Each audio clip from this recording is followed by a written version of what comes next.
Welcome student. In today's lecture we have discussing about the properties of solid. Solid consists of the metal, non-metal and metalloid. Metal is a good conductor of heat and electricity. Non-metal is a bad conductor of heat and electricity, and metalloid shows the characteristics of both metal as well as non-metal. Hence it is a poor conductor of heat and electricity as compared to the metal, and good conductor of heat and electricity as compared to the non-metal. To better understand why the metal is a good conductor of heat and electricity, we consider one of the theory. The name of the theory is that band theory. The first postulate of the band theory is that as the atomic orbital are overlapped to each other to form the molecular orbital. As the atomic orbital is increases, molecular orbital is also increases. The molecular orbital contain the delocalized electron. The molecular orbital are close to each other at the time. The energy gap between them is decreases. They are merged to each other and to form the band. This is called as a band theory. When we consider the metal is a good conductor of heat and electricity, it consists of the two types of the band.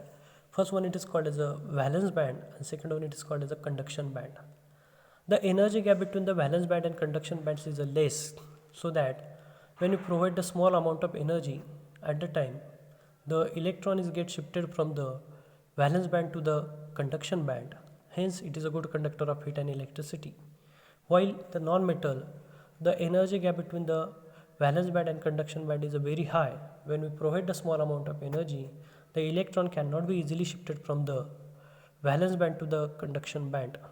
Controversy, the metalloid, the valence band and conduction band having energy gap is a little bit small as compared to the non-metal, and it is a high as compared to the metal. Hence it is a poor conductor of heat and electricity. What done by semiconductor? The semiconductor means that the substance which contain the two types of the band, partially two types of band completely fulfill valence band and empty conduction band. Such type of the substance it is called as a semiconductor. The semiconductor are again consist of the two types. First one it is called as a p-type semiconductor. Second one it is called as a n-type semiconductor. So in n-type of the semiconductor, group 13 element and group 15 element and group 14 element. Out of these 13, 14 and 15, the group 15 element is doped with the group 14 element. म्हणजे nitrogen फॅमिलीमधला एखादा element ह्या carbon फॅमिलीबरोबर जर doping झाला तर त्याच्यापासून जो काही semiconductor तयार होतो त्याला म्हटलं तर N type of semiconductor. When we take the doping of group 15 element to the surface of the group 14 element, at the time the one extra electron is present, and this extra electron is responsible for the conduct the electricity in the crystal structure, and this is called as the electron. Electron contain the negatively charged species. The symbol of the negative charge species is a minus, and the first alphabet is that negative, that is the N. Hence it is called as the N type of semiconductor. While in the p-type of the semiconductor, group 13 element is doped with the group 14 element. At the time it contains the one electron, valence electron is less than that of the group 14 element. It creates the positive hole, and this positive hole is called as a p-type of semiconductor. So that in today's lecture we are discussing about the MCQ on that silicon, MCQ on that property of solid. So the first MCQ is on the front of that. पहिला MCQ तुम्हाला वाचून दाखवते बघा. The silicon doped with electron rich impurity. सिलिकॉनची doping झाली जर electron rich impurity बरोबर तर काय फॉर्म होतो? N type semiconductor, P type semiconductor, intrinsic semiconductor और इन्सुलेटर. मग ह्या प्रश्नाचं ज्यावेळेस उत्तर आपण घेतो तर त्या सिलिकॉन हा डोप होतोय इलेक्ट्रॉन रिच इम्प्युरिटी बरोबर. The resulting crystal structure have an extra electron. त्याच्याकडे एक एक्स्ट्रा इलेक्ट्रॉन जास्तीच असतो, आणि त्याच्यामुळे काय होतं? Makes the crystal conducting. त्याच्यामुळे क्रिस्टल काय होतं? कंडक्टिंग होतं. काय कंडक्ट करतो? इलेक्ट्रिसिटी. आणि हा जो एक्स्ट्रा इलेक्ट्रॉन आहे त्या इलेक्ट्रॉन हा निगेटिव्ह चार्ज असतो. हा निगेटिव्ह चार्ज हा रिस्पॉन्सिबल असतो for the conductivity of the crystal. Hence it is called as a N type of semiconductor. म्हणून ह्या प्रश्नाचं उत्तर येऊ शकतं एन टाईप ऑफ सेमीकंडक्टर. पुढचा प्रश्न मी जो कॅरी करतोय बघा, which one of the following statement is wrong. खालील दिलेल्या स्टेटमेंटपैकी चुकीचं स्टेटमेंट कुठलं आहे? The conductivity of metal decreases with increase in the temperature, पहिलं ऑप्शन दिलं आहे. The conductivity of semiconductor increases with increase in the temperature. तिसरं ऑप्शन दिलं आहे there is no super conductor at room temperature. आणि चौथं ऑप्शन दिलं आहे ionic solid conduct the electricity due to the presence of the ion. ह्याच्यामध्ये आपल्याला चुकीचं स्टेटमेंट विचारलं आहे. तर पहिलं स्टेटमेंट बघा, conductivity of metal decreases with increase the temperature, हे वाक्य बरोबर आहे. दुसरं ऑप्शन बघा, the conductivity of semi conductor increases with increases temperature. सेमीकंडक्टरची कंडक्टिव्हिटी ही वाढते ज्यास टेम्परेचर वाढवलं. 3 नंबरचा ऑप्शन बघा, there is no super conductor at room temperature. Room टेम्परेचरला कोणीही सुपर कंडक्टर नसतो, हे पण वाक्य बरोबर आहे. पुढचं वाक्य त्यांनी दिलं आहे ionic solid conduct the electricity due to the presence of ion. हे वाक्य चुकीचं आहे. Ionic solid is a bad conductor of heat and electricity in solid state, but in aqueous solution it contain the delocalize electron, hence is the good conductor of heat and electricity. Ionic solid हा conduct the electricity not due to the presence of ion but presence of the defect create झाल्यामुळे तो electricity conduct करतो. म्हणून ह्या प्रश्नाचं उत्तर काय येऊ शकतं? डी येऊ शकतं. पुढचा जो क्वेश्चन्स त्यांनी दिला आहे, silicon dope with electron deficient impurity. सिलिकॉनची काय झाली? डोपिंग झाली. कोणाबरोबर? Silicon is dope with electron deficient impurity forms the N type of semiconductor, P type semiconductor, combination of the above two types, none of above. Out of this MCQ, the question is that silicon doped with the electron deficient impurity. So that silicon ची जर doping झाली electron deficient impurity बरोबर, ही तुम्हाला direct definition आहे. त्या डेफिनेशनमध्ये काय तयार होतं? To obtain the P type of the semiconductor. काय तयार होतं? P type of the semiconductor. म्हणून ह्या क्वेश्चनचं जे उत्तर असेल ते पी टाईप सेमीकंडक्टर असेल. The next question is on the front of that, the oxide that is a insulator. खालील दिलेला ऑक्साईड हा इन्सुलेटर कुठला आहे? So that option is that, first option is that vanadium oxide, cobalt oxide, ReO3, Ti2O3. Out of दिस ज्यास आपण insulator असं म्हणतो, तर त्याच्यामध्ये बी ऑप्शन जे cobalt oxide, this is the insulator oxide. बाकीचे जे असतात ते इन्सुलेटर नसतात. पुढचा जो क्वेश्चन्स आपल्याला कॅरी करायचा आहे तो म्हणजे which of the following is a true about the charge occupy by P type semiconductor. खालील दिलेल्या ऑप्शनपैकी पी टाईप सेमीकंडक्टरमध्ये चार्ज ऑक्युपाय केला जातो का नाही ते आपल्याला बघायचं आहे, किंवा त्याच्यातलं बरोबर वाक्य कुठलं ते आपल्याला कॅरी करायचं आहे. क्वेश्चन्स परत मी वाचतो. Which of the following is a true about the charge acquired by P type semiconductor. First one is that positive, second one is that neutral, third one is that negative, fourth one is that depends on concentration of P impurity. हा जो प्रश्न आपल्याला विचारलेला आहे P type सेमीकंडक्टरचा, त्या P type सेमीकंडक्टरमध्ये लक्षात घ्या, in case of P type semiconductors holes are created. Hole त्याच्यामध्ये क्रिएट होतं, but crystal as a hole remains neutral. Crystal काय असतं ते हे न्यूट्रल असतं. जरी होल त्याच्यामध्ये क्रिएट झालेला असेल तरी ते जे काही क्रिस्टल असेल ते क्रिस्टल हे न्यूट्रॅलिटी दाखवतं. मग आपल्याला प्रश्न त्याने असा विचारलेला आहे, पी टाईप सेमीकंडक्टरमध्ये कुठल्या पद्धतीचा चार्ज क्रिएट होतो? Positive, neutral, negative, depends on the concentration of impurity. Out of this the second option is correct, that is a neutral. ह्या चारपैकी आपल्याला जे सेकंड ऑप्शन आहे ते करेक्ट येऊ शकतं. The next question is that which substance will conduct the current in solid state. Solid स्टेटमध्ये खालील दिलेल्या ऑप्शनपैकी कोण इलेक्ट्रिसिटी कंडक्ट करू शकतो? First one is that diamond, second one is that graphite, third one is that iodine and fourth one is that sodium chloride. आता याच्यामध्ये जर बघितलं solid state, diamond, graphite, iodine and sodium chloride. तर त्याच्यामध्ये जर आपण बघितलं तर graphite conduct the electricity. Graphite काय करतो? Graphite conduct the electricity due to the presence of the delocalized electron. Due to the presence of the delocalized electron. का बरं असं होतं? वॅन द ग्राफाईड, ज्यास आपण ग्राफाईड म्हणतो, the graphite it contain the P orbital. Hybridization त्याचं sp2 असतं.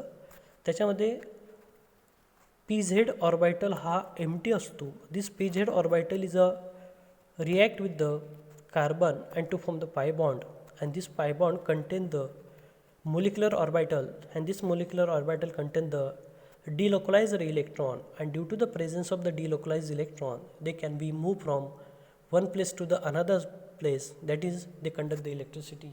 म्हणून ग्राफाईड जर आपण बघितला तो ग्राफाईड कसा असतो? It conduct the electricity in solid state. म्हणून त्या प्रश्नाचं उत्तर ग्राफाईड येऊ शकतं.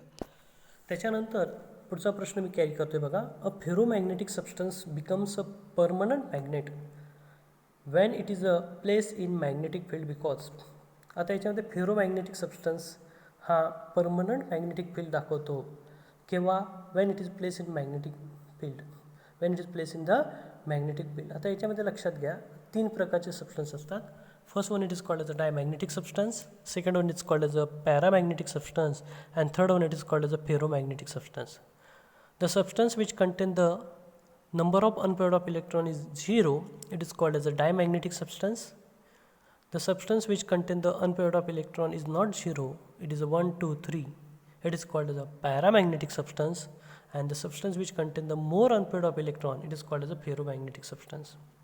मग ह्या फेरोमॅग्नेटिक सबस्टन्समध्ये आपल्याला काय विचारलं आहे की तो परमनंटली मॅग्नेटिक फील्ड दाखवतो बिकॉज ऑप्शन त्यांनी आपल्यासमोर दिले. All the domains get oriented in the direction of magnetic field. All the domains get oriented in the direction opposite to the direction of magnetic field. Domains get oriented randomly. Domains are not affected by magnetic field. म्हणजे यावेळेस आपण म्हणतोय की तो permanent magnetic field का दाखवतो? In presence of magnetic field all the domains of ferromagnetic substance get oriented in the direction of magnetic field.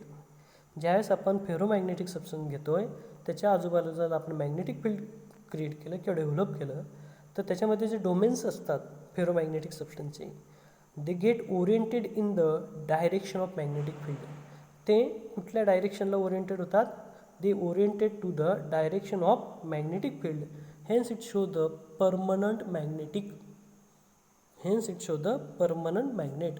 म्हणून ह्या प्रश्नाचं जे उत्तर आपण कॅरी करतोय त्या प्रश्नाचं उत्तर येऊ शकतं A, that is all domains get oriented in the direction of magnetic field.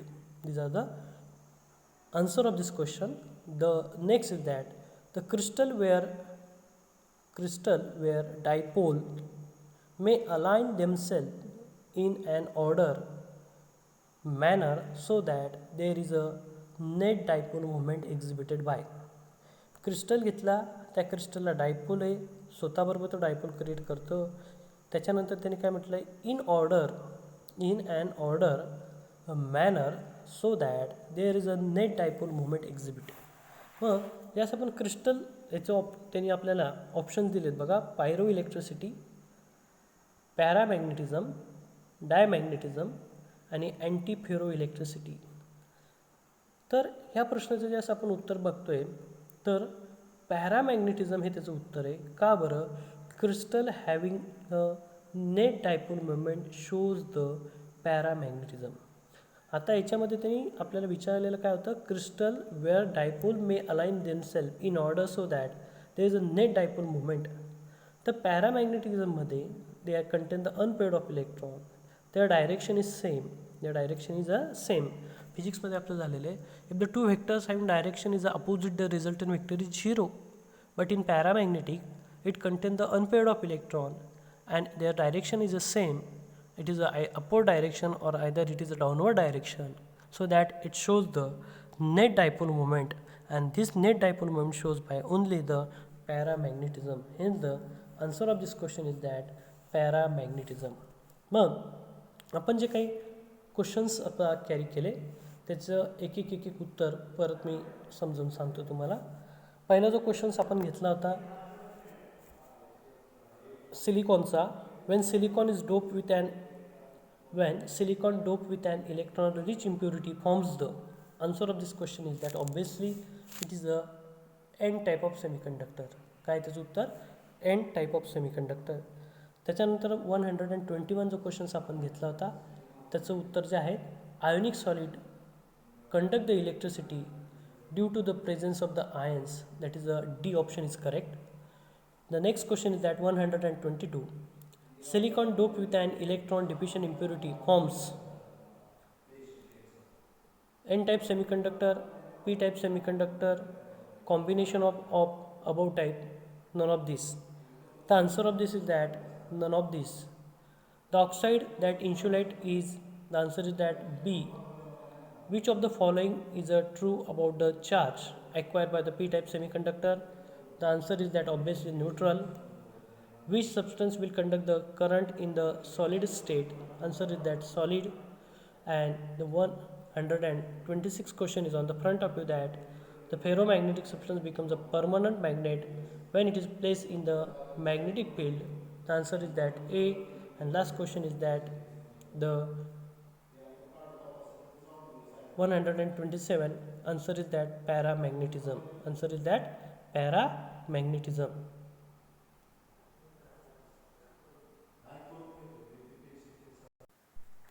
पुढचे जे काही क्वेश्चन्स आपल्याला कॅरी करायचे ते आता बघा. पहिला प्रश्न जो तुमच्या समोर येतोय, metal have conductivity of order, त्याचं कंसामध्ये पर ओहम पर मीटर त्याचं आपल्याला रेंज दिलेली. ऑप्शन त्यांनी दिले 10⁻², -10⁻4. बी ऑप्शन दिले 10⁻4, 10⁻7. थर्ड ऑप्शन इज दॅट 10⁻7, 10⁻8 आणि फोर्थ इज दॅट 10⁻8. आता मेटल ज्यास म्हणतोय, metal have conductivity order in between. मेटलची जी कंडक्टिव्हिटी ऑर्डर असते ती इन बिटवीन किती असते? 10⁻4 - 10⁻7 असते. म्हणून ह्या प्रश्नाचं जे आपण उत्तर आहे ते आहे 10⁻4 to 10⁻7. त्याच्यानंतर जो क्वेश्चन्स 129 आहे त्याची डायग्राम आपल्यासमोर आहे, त्याचे ऑप्शन्स आहेत त्याच्यामध्ये. Which of the following arrangement shows the schematic alignment of magnetic movement of anti ferromagnetic substance. म्हणजे अँटी फेरोमॅग्नेटिक सबस्टन्स जो असेल त्या अँटी फेरोमॅग्नेटिक सबस्टन्समध्ये खालील दिलेल्या डायग्रॅमपैकी कुठली डायग्रॅम ही करेक्टली रिप्रेझेंट केलेली आहे. मग पहिल्या डायग्रॅममध्ये सर्व अप्पर हेडेड ॲरो आहेत, दुसऱ्या डायग्रॅममध्ये पण डाऊन हेडेड ॲरो आहे, तिसऱ्या डायग्रॅममध्ये 2 upper headed, third down headed, परत 2 upper headed, last down headed. म्हणजे यास आपण अँटी फेरोमॅग्नेटिक सबस्टन्स बघतोय त्याच्यामध्ये डोमेन असं असतं बघा. The domains of anti ferromagnetic substance are oppositely oriented and cancel out each others. The magnetic movement thus represent. ज्यावेळेस अँटी फेरोमॅग्नेटिक सबस्टन्स हा डोमेन दाखवतो त्याच्यामधली डोमेन ही कशी असते? अपोजिट असते. ती अपोजिट असते. They are oppositely oriented and cancel out. ती एकमेकांना कॅन्सल करते. मग याच्यामध्ये जर बघितलं तर एक अप्पर एक डाऊन, एक अप्पर एक डाऊन असं जिथे असेल अँटी फेरोमॅग्नेटिझममध्ये काय सांगितलं आहे? अँटी फेरोमॅग्नेटिझमची डोमेन ही अपोजिटली असते. आता जिथे अल्टरनेट अपोजिट असेल असं ऑप्शन इथे आहे का बघा. याच्यामध्ये सर्व अपवर्ड डायरेक्शन ते चुकलं आहे, इथे सर्व डाऊनवर्ड डायरेक्शन तेही चुकलं आहे. याच्यामध्ये जर आपण बघितलं सी ऑप्शनमध्ये तो 2 अपवर्ड एक डाऊनवर्ड आहे, 2 अपवर्ड एक डाऊनवर्ड आहे, तेही उत्तर चुकलं आहे. पण ज्यावेळेस आपण डी ऑप्शन घेतो आहे त्या डी ऑप्शनमध्ये एक अपवर्ड एक डाऊनवर्ड, एक अपवर्ड एक डाऊनवर्ड, एक अपवर्ड एक डाऊनवर्ड, म्हणजेच अलाइनमेंट जी बघितली ती अलाइनमेंट ही कशी आहे? ही अँटी फेरोमॅग्नेटिक सबस्टन्समध्ये 1 अपोजिट टू इच अदर.